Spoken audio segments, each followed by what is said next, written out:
ভাইরে, আমাদের এই সোনার বাংলাদেশে তিনজন বিখ্যাত সিদ্দিক আছে।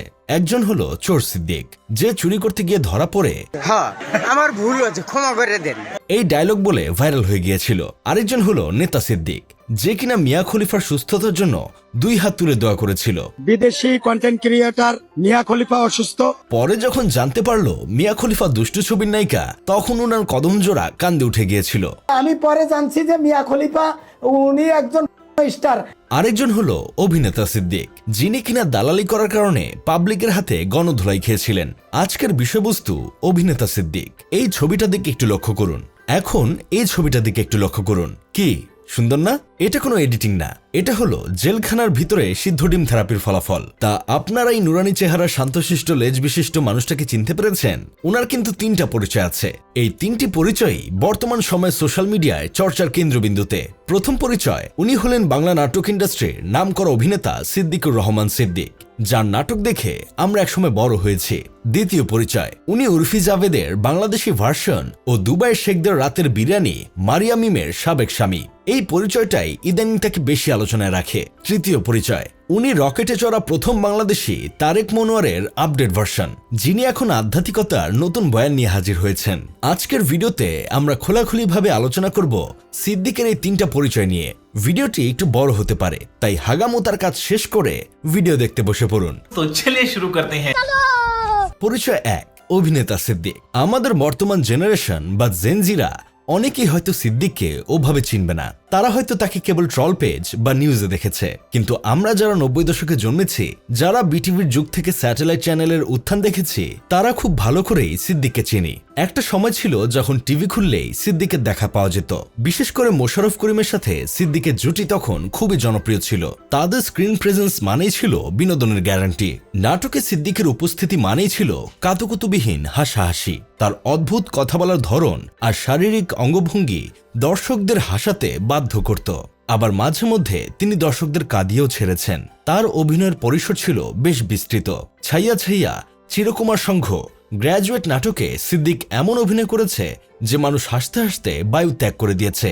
আবার সেই সিদ্দিককেই আমরা দেখেছি হাউসফুল কিংবা মাইক নাটকের শেষে তিনি মানুষদের এমনভাবে কাঁদিয়ে ছেড়েছেন যে দর্শকদের মনে সিদ্দিকের প্রতি এক ধরনের শ্রদ্ধা তৈরি হয়ে গিয়েছিল। কিন্তু সময়ের পরিক্রমায় সেই জনপ্রিয় অভিনেতার ইমেজ উনি নিজেই নিজের মায়ের বাপ পাকিস্তান করে ছেড়ে দিয়েছেন। এক সময়ের এই জনপ্রিয় অভিনেতাটাকে গত বছর 29 এপ্রিল রাজধানীর কাকরাইল এলাকায় আমজনতা তাকে কুত্তামারা মেরে অর্ধল্যাংটা করে পুলিশের কাছে ধরিয়ে দিয়েছিল। রাস্তার মোড়ে গণপিটুনি সেই দৃশ্য ছিল অত্যন্ত করুণ। এখন আপনাদের মনে প্রশ্ন আসতে পারে, একজন জনপ্রিয় অভিনেতার এমন পরিণতি হবার কারণ কি? কেন মানুষ তাকে ওভাবে রাস্তায় কুত্তামার মারল? পাবলিকের হাতে কুত্তামার খাওয়ার অন্যতম কারণ হলো মানবতার আম্মু জাতীয়পা শেখ হাসিনার দালালি করা। যখন দেশ শাসন করছিল আওয়ামী লীগ, তখন সিদ্দিক নিজেকে একজন অভিনেতার চেয়ে বড় রাজনৈতিক নেতা মনে করা শুরু করেছিলেন। আমি পরিবারের মুখ থেকে জয় বাংলা জয় বঙ্গবন্ধু শিখেছি। আপা ক্ষমতায় থাকাকালীন সিদ্দিক নিয়ম করে সকাল দুপুর রাতে 3 বেলা আপাকে তেল মারতেন। আমার ফুল পরিবার আওয়ামী লীগ পরিবারের সন্তান, আমিও আওয়ামী লীগ পরিবারের সন্তান। তার ফেসবুক ওয়ালে গেলে দেখা যেত চাটুকারিতার চূড়ান্ত নমুনা। সরিষা, সয়াবিন, অলিভ অয়েল সব ধরনের তেল মারতেন তিনি। যখন যে তেলের বাজার গরম, সিদ্দিক সেই তেলের ড্রাম নিয়েই হাজির হতেন আপার গুণকীর্তন করতে। 2024 নির্বাচনের সময় এই অভিনেতা কুত্তা পাগল হয়ে গিয়েছিল এমপি হবার জন্য। তার ধারণা ছিল রাজনীতিতে কোনো মেধার প্রয়োজন নেই, শুধু চাটুকারিতা আর একটু পরিচিতি থাকলেই সংসদ সদস্য হওয়া যায়। তিনি হয়তো ভেবেছিলেন 300 টাকায় ওয়ান নাইট স্ট্যান্ড খ্যাত কারেন্ট আপা মমতা যদি সংসদ সদস্য হতে পারে, তাহলে আমি কেন পারবো না? এই আত্মবিশ্বাস নিয়েই সিদ্দিক কুত্তা পাগল হয়ে সমানে মনোনয়নপত্র জমা দিয়েছিল। কিন্তু ভাগ্যের পরিহাস, এতেও কাজ হলো না। তাকে আওয়ামী লীগ থেকে মনোনয়ন দেয়নি, দল তাকে যোগ্য মনে করেনি। এই কষ্ট সহ্য করতে না পেরে উনি আপাকে তেলের পরিবর্তে পোড়া মোবিল দিয়েছিলেন। অর্থাৎ তার সেই তৈলাক্ত ভালোবাসা অভিমানের রূপ নিয়েছিল। কিন্তু অতিরিক্ত পোড়া মোবিলের লোড আপা সহ্য করতে পারেনি। তাই 5ই আগস্ট ছাত্র জনতার অভ্যুত্থানে আপা অভিমান করে দেশ ছেড়ে পালিয়ে চলে যায়।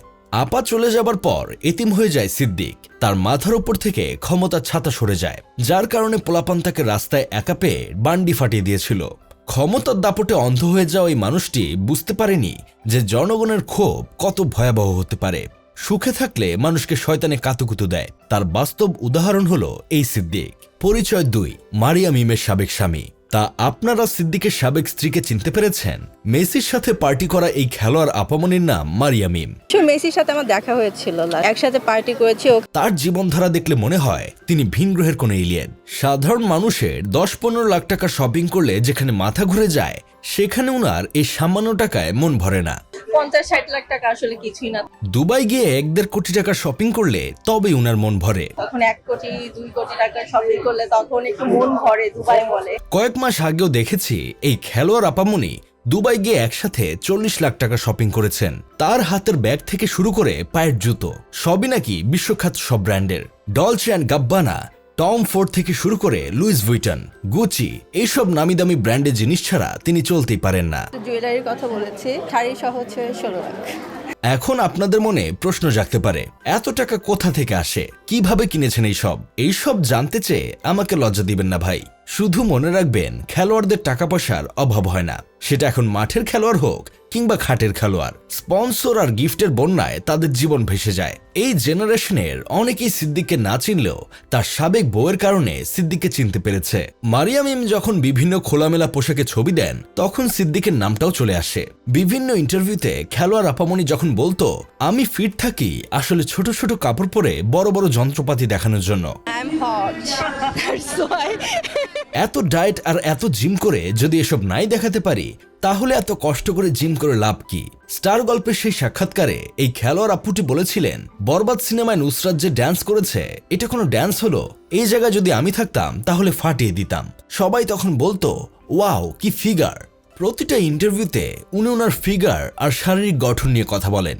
মানুষ তখন খোঁজ নেওয়া শুরু করে, এই উর্বর জমিতে চাষাবাদ করছে কোন কৃষক। পরে জানা গেল এই কৃষকের নাম সিদ্দিকুর রহমান সিদ্দিক। যদিও জমিতে ঠিকমতো লাঙ্গল চাষ করতে পারেনি বলে তাদের ডিভোর্স হয়ে যায়, কিন্তু তারপরও এক হিসাবে বলা যায় সাবেক স্ত্রীর কারণেই বর্তমান জেনারেশনের অনেকেই সিদ্দিককে চিনতে পেরেছে। পরিচয় ৩, তারেক মনোয়ারের আপডেট ভার্সন। সিদ্দিকের বর্তমান লুকটা খেয়াল করুন। প্রথম দেখায় তারেক মনোয়ার মনে হতে পারে, কিন্তু না, উনি তারেক মনোয়ার না, উনি অভিনেতা সিদ্দিক।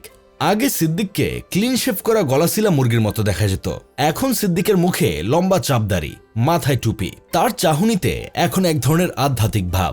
এটা দেখে পোলাপান এখন সামাজিক যোগাযোগ মাধ্যমে নানা রকম মন্তব্য করছে। পোলাপান বলছে সিদ্দিক নাকি এনসিপির হাত ধরে জামাতে যোগ দিবে, তাই নাকি ইসলামী লেবাস ধরেছে।